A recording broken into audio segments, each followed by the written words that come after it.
Hello everyone and welcome back to episode 177 of your favourite Formula 1 show. Yes, Knowing Wheel returns to discuss the Monaco Grand Prix. We're back! We are recording this on Tuesday morning, so hence why we both probably look very, very tired after a long bank holiday weekend.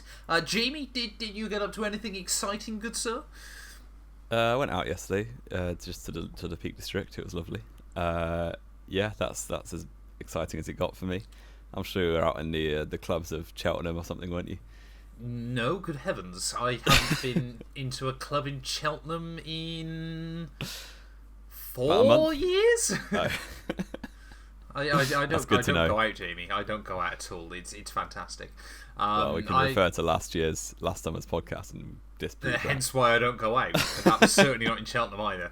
But yeah, obviously we're back today. I'm going to segue away from that as quickly as I can to discuss all that went on during the Monaco Grand Prix weekend. Of course, obviously we spoke heading into the weekend about various bits and pieces.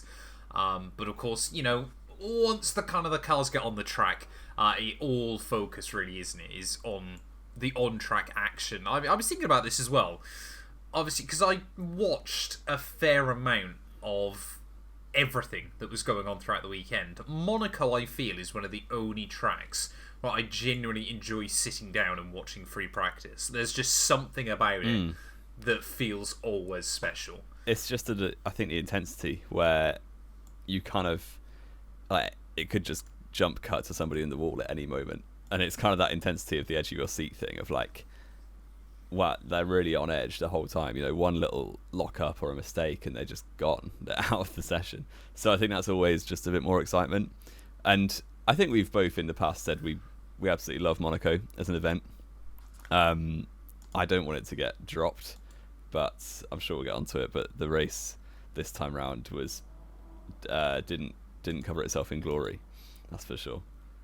No, exactly. And I mean, I think the other thing as well that is always quite fascinating about it, isn't it, is of course obviously they head out in FP1 and you can't really run programs or go through the processes of setting up the car like they do everywhere else, isn't it? You know, it was the fact that obviously they go out in Q1 and pretty much immediately they all have to use soft compound tyres first of all because there is zero grip on the circuit.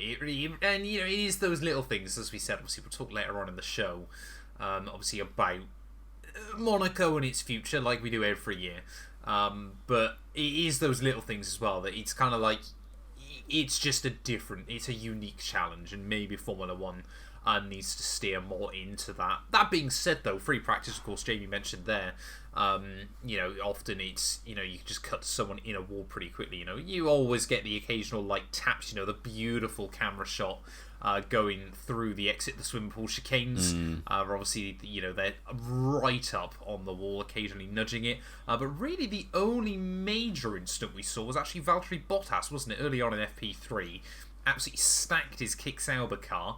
Not that it mattered much because they were useless all weekend. It probably went just as fast with a broken front right axle.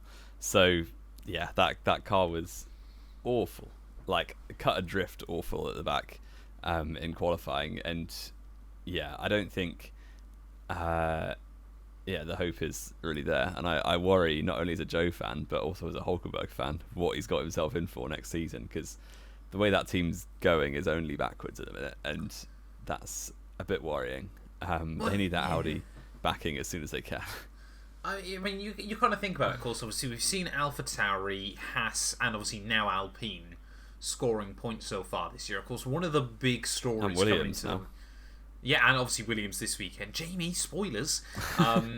You just spoiled Alpine points. Oh, they scored points in Imola, didn't they? Or somewhere else before now. They'd scored a point in Miami, I think. I ignore points that Ocon gets.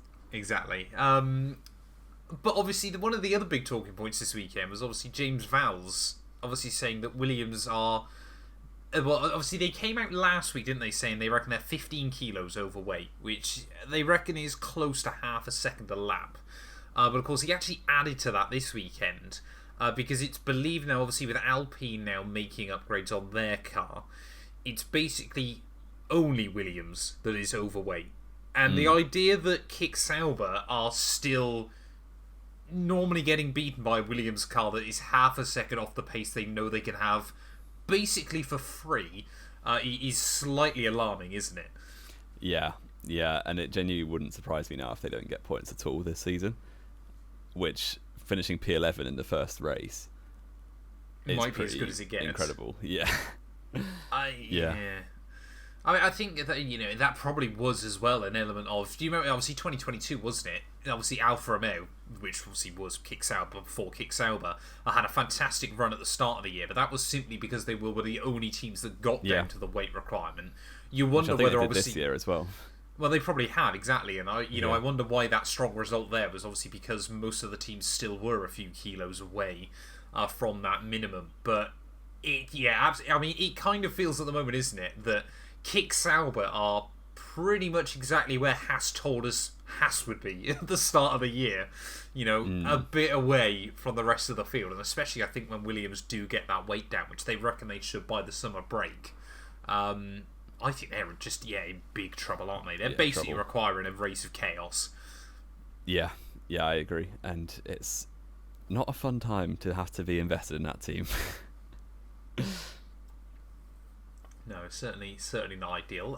Let's move on then into qualifying then, Jamie. Obviously, we all kind of say it, don't we, that this is the magic of Monaco. You don't really, Sunday, not so fantastic. Saturday afternoon is where the action happens, and the last couple of years have given us decent qualifying sessions here. I don't know about you, but this one didn't feel as hyped.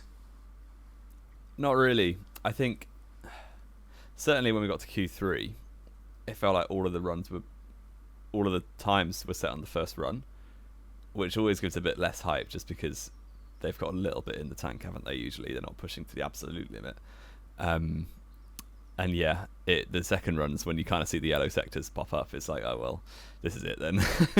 And I don't know, it just didn't feel quite as unpredictable or as uncertain as usual, because all throughout practice Leclerc kind of had everyone at an arm's length, and then all through qualifying pretty much the same. But Q1 was always interesting because you've got 20 cars navigating 3.5 miles of F1 circuit. 3.5 miles? 2 miles? Oh, 3.5 kilometers, isn't it? I was trying to remember the distance. I think it's just under 4K, which is the minimum it's got to be. But because it's Monaco, it's way below the minimum. Is it? Yeah, Monaco and Spa both are technically by FIA Grade 1 I know rules, Spa was, both illegal. But Spa is by about 40 metres. 4? So they let them off. Is it 4? 4 metres, It's 4 metres, yeah. It's the only reason FIA Grade 1 circuits have to be a maximum of 7 kilometres, so Spa remains the longest track. Yes. Well, I don't know if that's the reason. It's just otherwise you end up with the Nordschleife, with the new circuits. But yeah, Q1 was fairly interesting, mostly because of a certain Mexican Checo Perez, who kind of had it all in his hands. It was a bit weird. It was almost like Imola Q2, where we cut to him and he's on the end of a lap, and then the lap time just doesn't come. There's no obvious reason for him to be out of Q1 in a Red Bull, but he just was. And he wasn't particularly blocked, or he just didn't get it together, and it was very tight. It was a matter of hundredths, but still, when you're in a Red Bull and the likes of Albon, the Haas's, the Ricciardo, they're all getting through to Q2 and you're chilling at 18th, something's up there. And is this the start of a trend of Perez getting to Europe and just absolutely losing it again? Yeah, I mean, when you sort of look at it on paper, at the end of the day, his Q1 run, he lost 1 point, just under a tenth and a half in every sector to Max Verstappen, which in the grand scheme of things, not much at all. But again, he's one of those things, I know we said it kind of towards the end of last year, didn't we? That I mean, it was happening to a much worse degree, but those 3-4 tenths now, especially in qualifying trim for that Red Bull on more weekends, is going to be the difference between starting up towards the front alongside Max Verstappen or ending up behind both Ferraris, behind both McLarens, usually in a battle with, say, the Mercs and the Aston Martins, Or throw of in course, the rest of the grid at Monaco, really. exactly. Or worst case scenario, at a track like Monaco where the car's not very suited anyway, to basically just being behind the just being ahead of the Formula 2 cars, otherwise known as the Kick Saubers.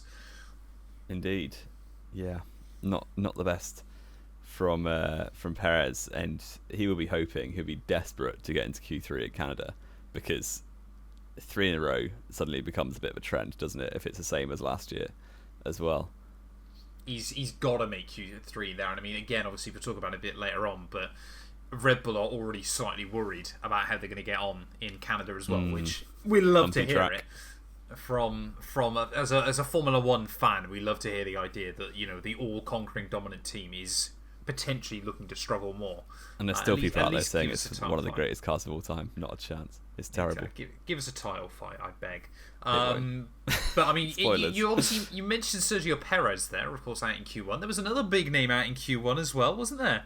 Fernando Alonso, another disaster, and Sebastian Vettel wasn't even there this weekend. 2 weekends in a row, yeah. Alonso, he did get horrendously blocked on his second lap, didn't he? But the first lap, he just wasn't good enough. So the 2 weekends in a row. That's the problem. Yeah, Lance Stroll has beaten Alonso. It's now 4-4 overall. They're equal, which is mad. So isn't it? Stroll is as good as Alonso. You heard it here first. I mean, what actually, Jamie, tells us, is there any evidence to support the fact that Aston Martin might actually be the all-conquering dominant car, just both of them are a second slower than everyone else? Great. You just don't know. Well, I think there is an element of that with Sauber, to be honest, that, if they had a top driver in there, maybe that's unfair on Bottas and Joe, but I think that at least Bottas was almost as close to a Red Bull as Joe was to Bottas. I reckon there's a solid 2-3 tenths in that car, but they just don't know what they're doing. But that's a story for another time. Yeah, and Logan Sargent obviously yet to make Q2 this season. Was still he didn't make Q2. He didn't. I know. That's what I mean. He's out in Q1 again. Sorry. Still waiting. Well, my favourite stat, isn't it, is in the 29 Formula 1 actual qualifyings, excluding sprints, he's done. He's not out-qualified Alex Albon at all, but he has out-qualified Sergio Perez 5 times, which is incredible. Simply sensational, isn't it? But I would be intrigued, because my guess would be Joe is probably his closest head-to-head. Who with? Sargent. In terms of who Sargent's out-qualified the most in Formula 1. My guess would be Joe. Because, am I right in saying still he's obviously yet to make Q2 in real qualifying sessions before you break up the Shanghai Sprint? Yeah. Yes. Yeah, he's qualified last 5 times. Oh, that's painful. It's not been the most fun for a fan of Joe this season. He just doesn't. I mean, obviously, again, like we said, obviously, Bottas hasn't been able to do a lot more most weekends. But I mean, especially watching Joe going around this weekend, he just at not a single point seemed not even confident, even comfortable in that car. It was just a disaster. But he is ahead of Bottas in the championship, so have that. By virtue of that P11, have that. There you go. Deary me. Q2 was slightly less dramatic, wasn't it? Ocon, Hülkenberg, Ricciardo, Stroll and Kevin Magnussen all out, which did mean we got to see Alex Albon and Pierre Gasly each with their first Q3 appearance of the year. And I mean, for me, this was basically just Williams might have a chance at points this weekend, which I absolutely love. Yeah, the grid often determines, for the most part, the result without any craziness. So, yeah, totally was good news to get into Q3. Gasly was buzzing on the radio because he actually put it P5 in Q2, but sadly couldn't repeat that. But yeah, Albon and Gasly, good job. And obviously, both of them hadn't scored points up to this point in the season, and they were hoping to change that in the race. Yes, exactly. And of course, obviously, we get then into the big daddy, don't we? The Q3 session. This is where, the drivers earn their worth. Or if you're Max Verstappen this weekend, rattle up against the Armco down at turn 1. I still out-qualified Lewis Hamilton. You did still out-qualify Lewis Hamilton, exactly, yeah. I mean, to be fair, Lewis had the old spec Mercedes wing, so he would have had the better of him. Really? But did you read this as well, actually, talking about wings? That because of how few parts Williams have gotten as a crash damage, Sargent was having to use the 2023 front wing. I did see weekend. That. Incredible by Which Williams. is incredible that it's not, like, it's still legal. They didn't change the rules enough. Because imagine that in a rule change cycle, you just would have to run without a front wing, like Danny Kvyat in testing. Well, my favourite story still was Mana when the new rules came in for 2017, wasn't it? And they were already basically bankrupt, and they tried to get special dispensation by the FIA that they could run their 2016 car with the new fat tyres. And it was basically going, a car that's 2.5 seconds off the pace in new regs that are meant to be about 4 seconds quicker. It ended up being about 5 or 6, wasn't it, around most circuits. Suddenly, we're discussing most weekends whether they're going to make the 107% rule. I wonder what they did with that concept car, because they did have a chassis for 2017 car by the end. It wasn't a proper chassis though, was it? I don't think. No, it never made a track. A different day. Yeah. No, exactly. But as we said, it was Leclerc seemingly, actually, Jamie. I'm going to shout myself out here for a second, because you laughed at me last week, but there was really only one driver that was challenging Charles Leclerc throughout qualifying, wasn't it? And who was that driver? Big Oscar Piastri. I told you he'd be quick here. And you almost pulled it out the hat, to be fair to you, with the Piastri pole and win shouts, but second is the first of the losers, as we know. So you didn't. No, I didn't. You're right. However, he did have the quickest combined splits of the weekend, so the pace was absolutely. And what does that win him? Sorry. Oh, it meant he bagged me a point in our predictions. He did. Good. But yeah, in the end, it was Charles Leclerc. I think he wasn't. No, because Piastri did go fastest in Q2, didn't he? I think in the end. But it was Leclerc who stormed to pole by 10. He was one of the only drivers to actually improve on the second runs, wasn't he, in Q3? Because it was actually still very, very close between him and Oscar, and then just slowly sharp dunks. And then his last sector was absolutely ridiculous. He was pretty level going into sector 2, or going to sector 3, and then his last sector gained like a 10.5 or 2 tenths, which around Monaco is mad. Brilliant. A bit like what Max did last year against Alonso. It pretty much was similar shades, wasn't it? But yeah, Oscar Piastri P2, Carlos Sainz P3 on the grid. Very good effort by him in the second Ferrari car. Because of course, obviously, had it been Lando there, you really would have think, that Ferrari are going to be put under way too much pressure and would bottle it as we move into the Grand Prix. So it was Ferrari McLaren, Jamie. Here we go. Question time for you. It's the first time Ferrari and McLaren have locked out the front row for a Grand Prix since. Sorry, Ferrari and McLaren on the front row together. Sorry, front 2 rows even. Front 2 rows. Top 4 cars, sorry. Oh, this will be a long time. The 2 most dominant teams ever in Formula 1. Top 4 on the grid. Oh, this is going to be like ridiculously long ago. Maybe like Valencia 09? Belgium 2008. Oof. That was a great race as well. That was a great race. I want to check the grid for Valencia 2009 now, see how far off I was. I know it was a McLaren 1. I mean, Kovalainen. Was Kovalainen in there, was he? Yeah. I know, because they had Bador in the car, so it was last for Ferrari. Oh, yeah, of course. I actually think Raikkonen was third as well. No, he wasn't. No, I was going to say he was definitely quicker than Bador, but he wasn't right at the front. Yeah. Mad, isn't it? Yeah. Nearly, very long time. The idea that that's been nearly 20 years is scary beyond belief. Yeah, I have vague memories of the 2008 season. So that race was probably one of, if not the best race of 2008. And Nick Heidfeld going from 9th to 4th on the last. I was going to say, unless you ask Sebastian Bourdais. 9th to 2nd actually, wasn't he? Because once Hamilton got his deserved penalty. Oh, behave. we'll leave that for another day. We did actually say once, didn't we, that we were going to do F1 incident court, didn't we? Where we were going to look back at all incidents. Ones that we disagree on. Exactly. But that was kind of like the only one we could think of off the top of my head. That would be absolutely one if we started doing like old race shows and things like that. That would absolutely be something we have to do down for sure, the line. Richard. But yeah, I mean, yes, obviously Ferrari, McLaren. George Russell actually got the better of Max Verstappen. Oh, excuse he hit the wall me. On his last lap in Q3. Exactly, because Max stacked it. With Lewis 7th, Tsunoda, Albon, and Pierre Gasly rounding out the top 10 then. So, of course, you think, never in Formula 1 has more than the top 6 started and finished in the same order. So you think, towards the bottom of the top 10 then, there might be a little bit of there intrigue. might be a bit of jeopardy. And then we got to the race. Before we got to the race, we heard the news that both Haas cars have been disqualified, which is funny. Because they were almost perfectly set to do the classic Kevin Magnussen blocking. They were. They were 12th and 14th, I think. So I believe so, yeah. You could have just, they stay out really long, both on hards.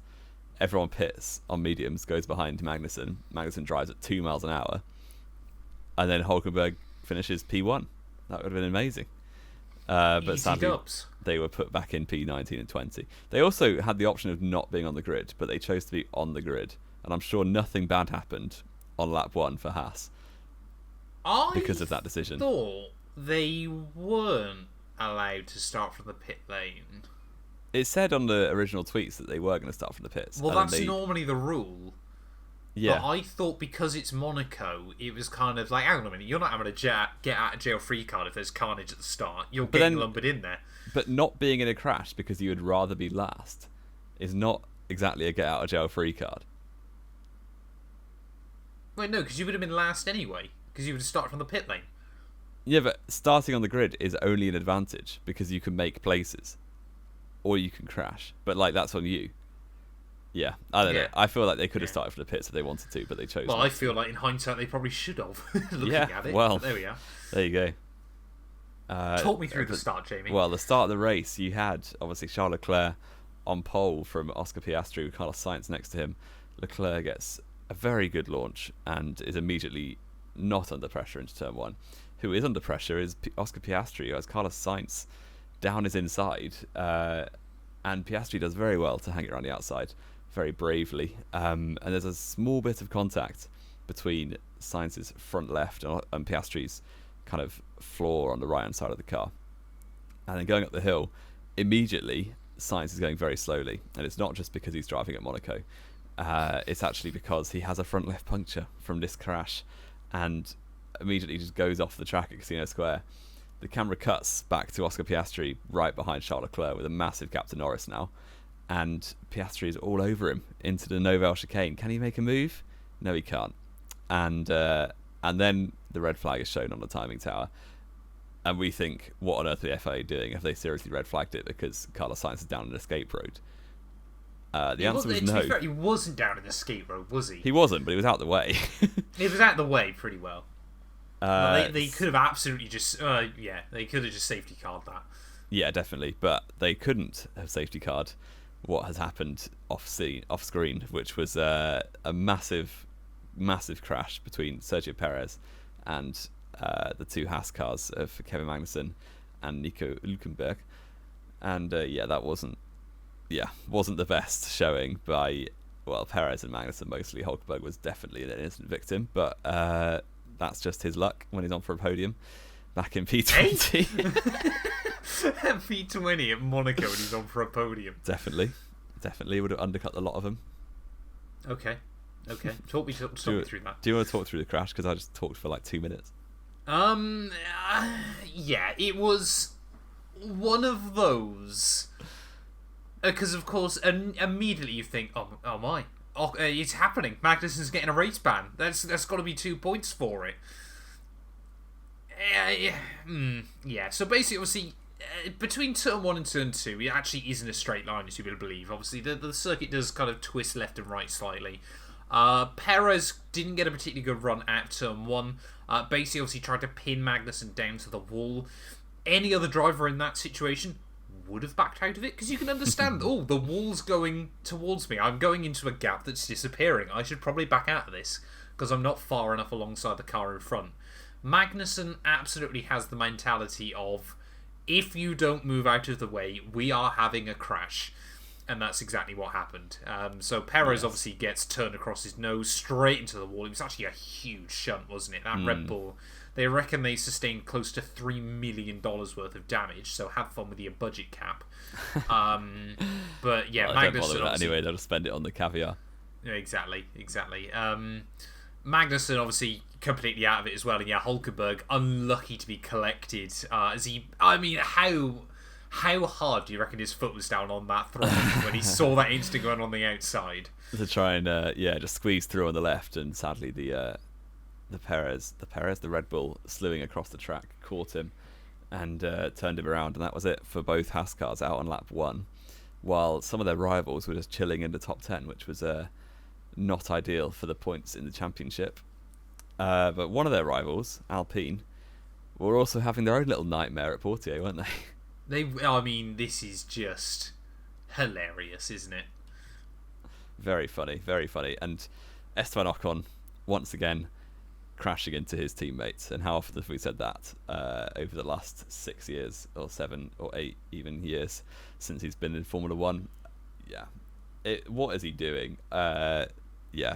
Like, they're battling for points. Obviously, Sainz at this point is out of the race. They're battling for P9 and 10. And Ocon on lap 1 in Monaco at Portier for a team that scored 1 point all season absolutely sends it up the inside of his own teammate. It's like, what on earth is he thinking? And obviously they crashed. Ocon was raised into the air. Gasly had damage. Ocon is out on the spot. Gasly probably would have been out on the spot had it not been red flagged, and he could fix a few things. He definitely would have been out of the running for points. And yeah, the team has not gone down well back in France, wherever they're, well, I guess it's Enstone, isn't it? But the French run that team were not particularly happy with Esteban Ocon, which is good because he's kind of the golden child, it feels like, and I'm glad that he's actually getting treated how he should be. I mean, yeah, I'm impressed you segued so quickly away from the Magnussen crash, because I was going to ask you whose fault you thought it was and things like that, but we'll go back to it in just a second. Okay. Like we said, I mean, Esteban Ocon, you're in a team that scored 1 point this year, and of course we all get it that track position over your teammate, lap 1 at Monaco, is everything. Like, if you're in that kind of battle, in that kind of team at the moment, you want to be ahead of your teammate on lap 1 if possible. But how aggressive that... I mean, he went from a car's length back, didn't he? Down into Portier, because Gasly was slightly offline because he just lost the place... Oh, sorry, he was trying to go around the outside of Albon, wasn't he? Through lower Mirabeau. Obviously couldn't. Ocon just absolutely sent it in there, didn't he? It was terrible. It was... You know, I've seen Ocon fans saying, "Oh, well, his front wheels were ahead on the apex." You're going... He's out of control. Exactly. He's not under much control of that car. I mean, it's one of those things, because now obviously they're talking about, you know, every time Ocon has collided with his teammates on circuit, and of course, obviously the big ones are Sergio Perez and Fernando Alonso, isn't it? Obviously he's come together with Gasly before, but that one was really a racing incident. They were both unlucky. But we've spoke about it in the past, haven't we? Not a single one of Esteban Ocon's previous teammates ever, it feels like, has had much nice things to say about him. Alonso was probably the most vocal about this. Yeah, he was definitely the most vocal. But even Gasly doesn't like him particularly. Doesn't like. Well, they haven't liked each other. For not even because of their childhood, but even as teammates, they just don't get on. It feels like in Miami when Ocon lucked into the point, that really annoyed Gasly. In Imola, Ocon went past him before doing quali lap, I think, or something like that. He basically disrespectful again, and it feels like Ocon just doesn't really have much value for any of his teammates. Well, it's bizarre, isn't it? Because it very much does feel like, of course, obviously, yeah, the old sentiment is true. You know, the first person you've always got to try and beat is your teammate. But Esteban Ocon seems to take that to a cult religious level of belief, isn't it? It's like the only way I can think to describe. It's so just... It almost completely takes... It's almost like Red Mist Descends, isn't it? It completely takes over everything. Yeah. And, whether that comes from a childhood of being mates with Pierre Gasly, who had the money and did obviously get all the treatment and that kind of thing, or, whether that comes for, tougher times trying to get into Formula 1, getting dropped, that kind of thing as well. But when you kind of look at the evidence, it's just, of course, Alonso's had beef with teammates in the past. Obviously, most notably Lewis, because of course he wouldn't play second fiddle to him. Rightly so. But it's other ones, isn't it? You think we've never seen that side of Sergio Perez before or since then, really, have we? Like, something happened within that team. There were always kind of rumblings, wasn't it, that on the short period he was Pascal Wehrlein's teammate as well. Yeah. They did not get on. Yeah, and that was pinned on Wehrlein a little bit, but I don't know why now, looking back. I think they were both difficult. I think they were both difficult, and obviously I think they were both... they were both under, 21, weren't they, when they were at Manor together? Wehrlein was 20... Yeah, he was 21, 22, yeah. And Ocon was 19. Yeah. I think people often also forget how young Esteban Ocon was when he got into Formula 1 in the first place. Teenager. Which is kind of mad. But, with Ocon... There's a common denominator. Exactly. I'm happy that obviously, Bruno Famin obviously came out with an absolutely scathing report during the Grand Prix. And of course, there's probably an element of, we got a podium here last year. There's a big opportunity this weekend. We've completely wasted the first third of this season. We are nowhere. He's probably under huge pressure from the Renault board. Because, of course, not only are they not delivering, but they're also not delivering for Renault either, which I still think is odd. But there must be so much internal politics going on inside that team at the moment. All the rumour and speculation that Ocon could be dropped for Canada, I don't believe. It would be funny. I really really hope hope it hilarious. But I really do wonder whether there's an element of now. Because I'm trying to think, apart from Haas, what team's really going to be interested in his services? Mercedes wouldn't be, I don't think, because they've obviously completely cut ties with him. Mm-hmm. Ferrari obviously can. Red Bull, I don't think, would be interested. McLaren obviously aren't interested. Williams don't seem to be interested. Steak, Kick Sauber, obviously they're not interested.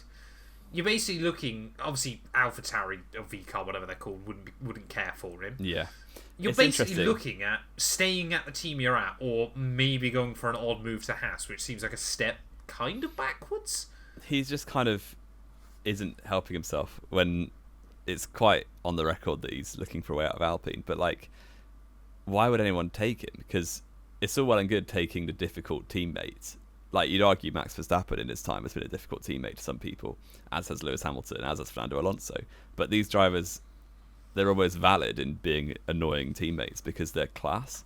They're really, really quick. That's why they're annoying. Whereas when you've got Ocon, even versus Gasly, they're not that different in their ability, but Gasly will play the team game sometimes and actually put the team first.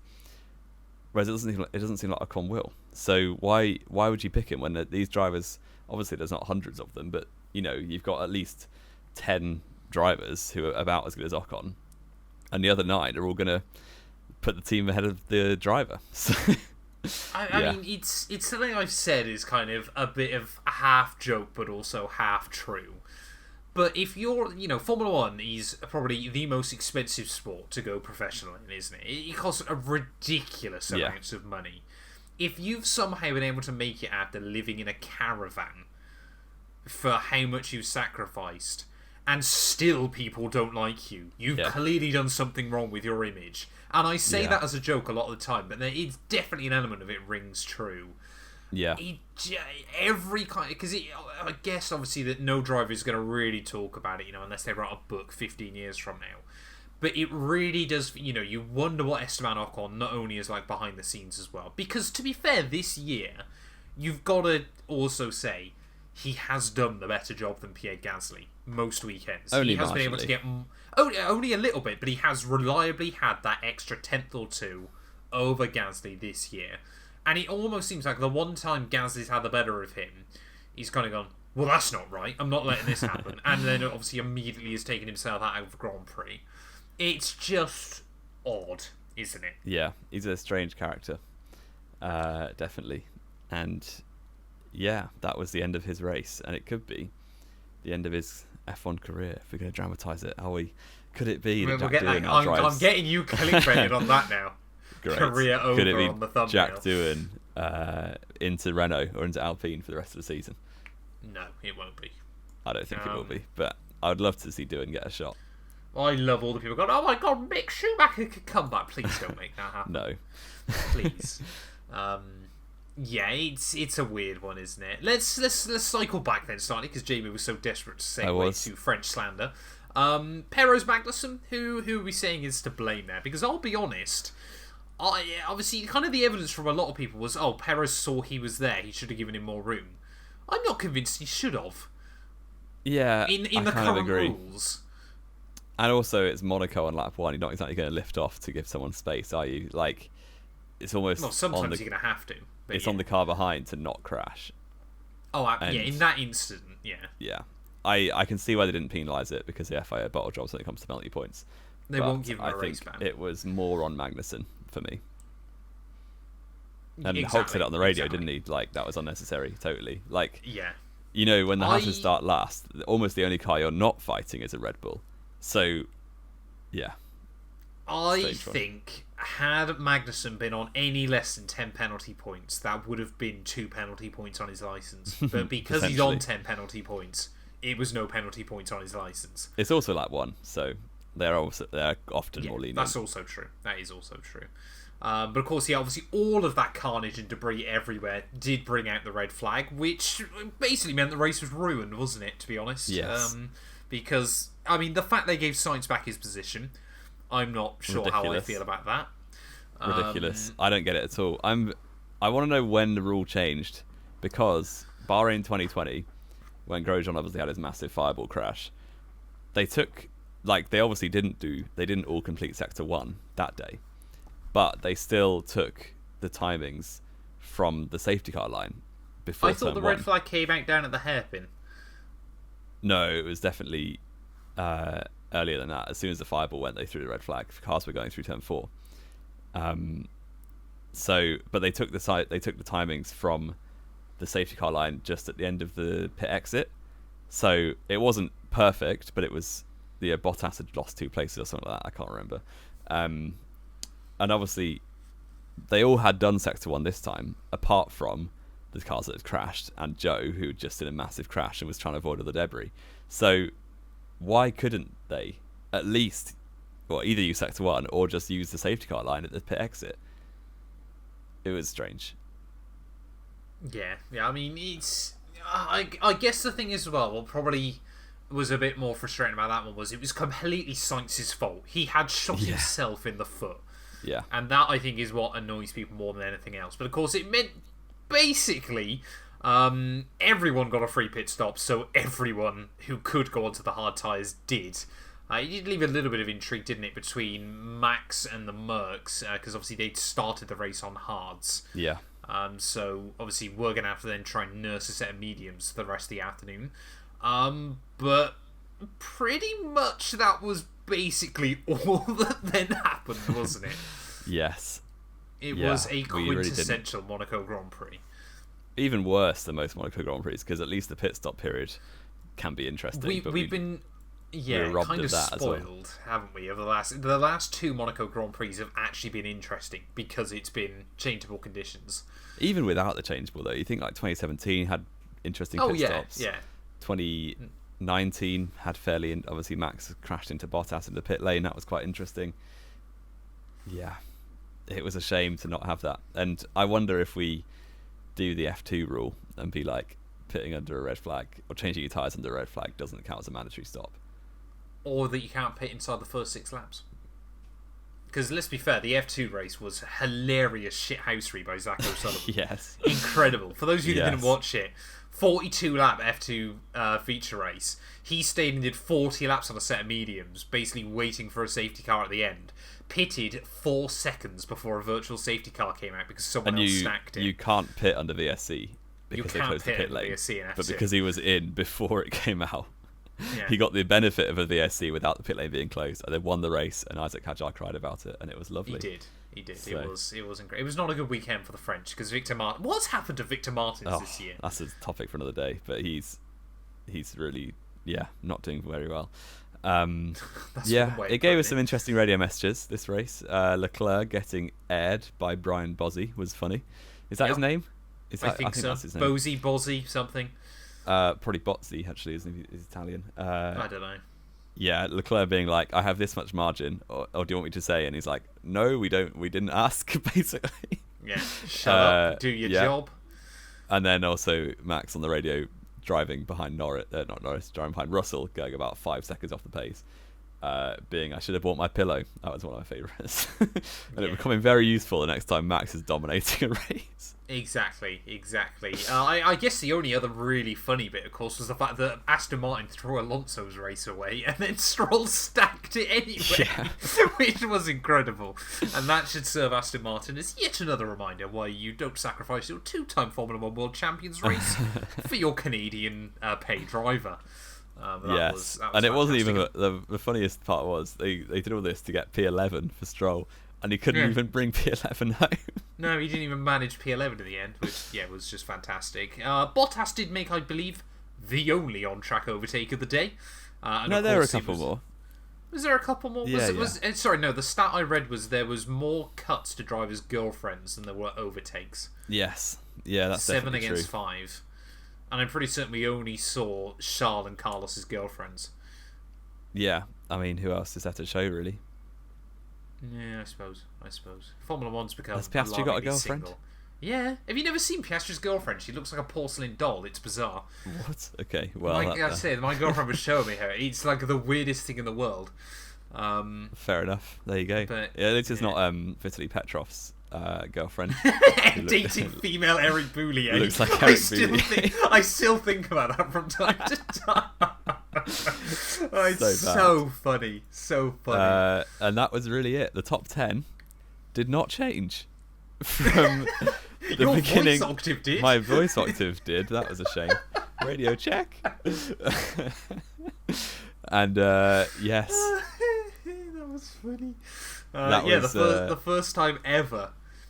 More than the record prior to today was top 6 finishing where they started. the same order. This weekend it was the top 10, which is it was. absolutely insane stat. And it begs the question, doesn't it, Jamie?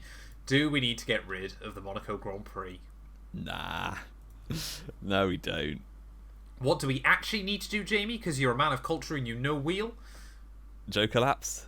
No. What's the other one? Do something special. No.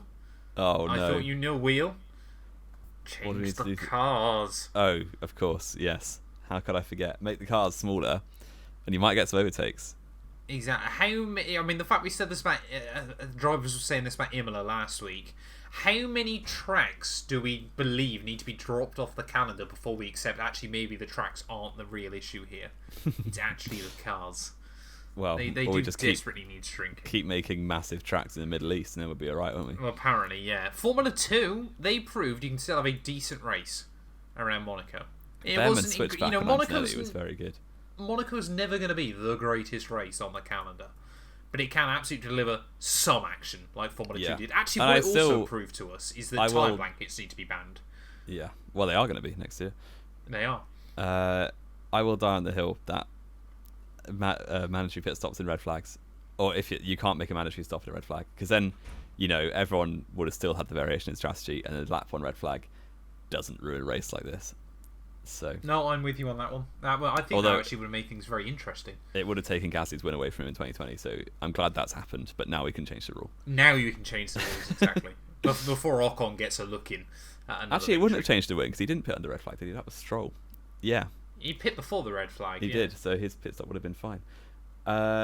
Yeah, obviously the result is the same as the grid, which we went to already. So there's no reason for that. It was Leclerc win, Piastri second, was. Sainz third. A cut Who- above the rest. Can we take a moment to discuss how much better Alex Jakes is than Crofty?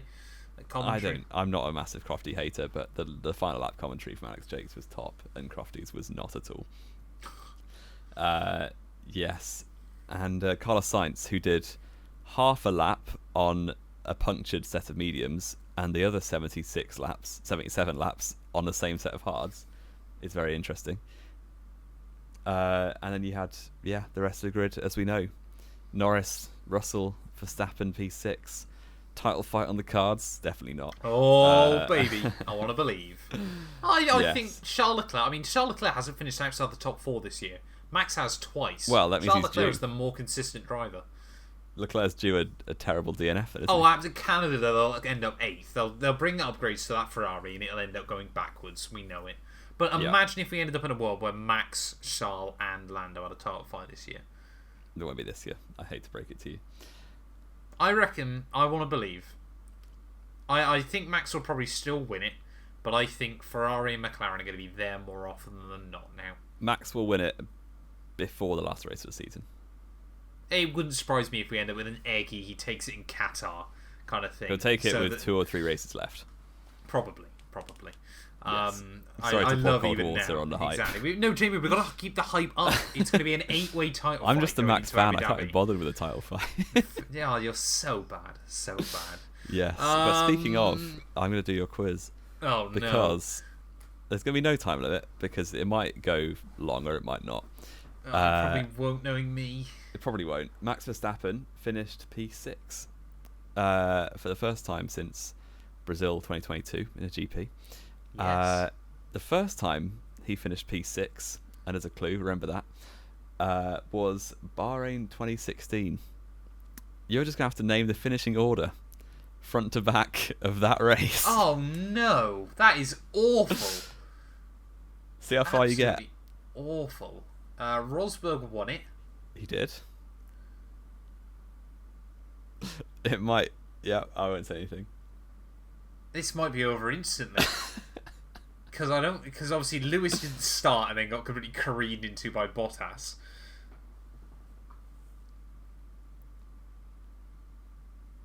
No, that 2017 was when Raikkonen broke a man's leg. No, 2018 was when Raikkonen broke a man's leg. This is awful, Jamie. This might be one of the worst quizzes. How am I meant to remember a random race from 2016? Sebastian Vettel P2? And that's the end of the quiz. Damn it. Kimi Raikkonen was P2. Vettel had an engine failure. Oh, before the race even started. Yeah. It is quite a memorable race. I reckon if you got past Raikkonen, you were all right for a bit, I think. Lewis P3. Yep. Ricciardo 4th? Yep. Massa 5th? No. Roman Grosjean Bottas? in the Haas. Oh, yeah. Yeah, but when Haas were decent. Yeah, for 2 races, and then they just dipped. Verstappen, That's what they do every year. And then you would have struggled after Verstappen. It was then Kvyat in the Red Bull. Max was in the Toro Rosso at this point. He was, yeah. And Massa, Bottas, and Van Dorn with his debut race in the points. Oh, yeah, Stoffel Van Dorn, a point from McLaren. Yeah, their first point. It was like their first point in like the first 6 races, wasn't it? And it came not by either of their world champions, but by Stoffel Van Dorn. By the rookie on his debut. Exactly. Madness. There you go. Absolute madness. I hope you enjoyed that quiz. I did not. Race rating. Obviously, we've been pretty down the middle of the road this year. I don't think that's going to generous. Based on a lot of fans' views on the races so far this year. My lowest has been a 5.5 in Bahrain. This was so much worse than that. It was. I will go for... I feel like our ratings have become better as the season's gone on. Like, would I say Imola was any better than Bahrain? Probably not. It was. He had Norris right on Max. That was a bit intense. Yeah. Max won by 27 seconds at Bahrain. I might give it a 1. I'm like, what race could be worse than this? There's not a lot that could be worse than that, is there? I guess you think in not Bahrain, like Belgium 22. Yeah. Or Imola 23. But those races didn't happen. For a race that happened, it's got to be a 1. I mean, giving Imola a 23 a race rating seems a bit disgusting. Australia 2020. Yeah. I'm going to go for a 1. There it is. I mean, I was going to say a 2, but I'm going to join you on a 1. Like, Monaco, I can't... it's if I was to give it a 2, I'm like, something could have been worse. Something could be worse. I mean, I guess every driver could finish where they started. I mean, yeah. Esteban Ocon could win. That would be a 1. Every relevant driver finished, like everyone who got points finished where they started. It was insane. They did. Driver Which meant Albon scored points for Williams, so I'm happy with that. And Gasly did too. My boy. Did. Not for Williams, he didn't. Not for Williams. That's next year. No, it's going to be Sainz to Williams, isn't it? We can talk about that more. Apparently. In the upcoming show. Who was driver of the day, and why was it not Charles Leclerc? Why wouldn't it have been Charles Leclerc? Well, it was Charles Leclerc, really, wasn't it? It was Charles Leclerc, yeah, exactly. Is that his first? Yeah, that's his first driver of the day of the year. Yeah, there you go. Look at that. And predictions. You almost smashed it. I almost absolutely nailed this. I was going to go for a double beautiful week. Matt went for Oscar Piastri on pole, which was missing by about 2/10. Oscar Piastri win. 1 point. Which, if he got pole, obviously, he would have got the win. Charles Leclerc, P2, another point. 1 point. And Lando Norris, P3, and he actually finished. Should have been a point. Should have been. Thank you, Carlos. It should have been 2 points, actually. It should have been 2, but yeah, I could have had it, because had Sainz had to start from the back, Ferrari would have absolutely fumbled that, and Oscar Piastri would have been a Monaco Grand Prix winner. I would have got 6 out of 8 points there, which I would have been happy with. But I didn't. I tried to be normal and clever and just think, oh, Verstappen's going to win. Why wouldn't he? And he didn't. So I went Max for pole, Max win. Norris P2, no points so far. And here we go. Carlos Sainz P3, in +2. True Thank you very much. Jamie183 fashion. An absolutely bogus P3 prediction that should never have happened means that we score identical points. We from tied this on weekend. 2 points each. Thank you very much. I hate this game. I absolutely hate it. Me on 37, you're on 32. Keep up if you can. I will. I'm going to win again. I mean, we're 1 for 1 so far, aren't we, on these, I believe? We are. So I'm going to win this year again. Have we got anything else to add, though, Jamie? Of course, we'll be back next week, won't we, to discuss everything that's gone on since then and talking about Jack Doohan making his debut. I think that's everything. And we need to wrap it up because I need to go to work. We've stretched it out. We've done very, very well. Thank you all so much, as always, for listening. If you have enjoyed, please do make sure to leave a like. Get yourself subscribed. And yeah, Jamie and I will be back next week, even. We actually get a bit of a break to preview the Canadian Grand Prix.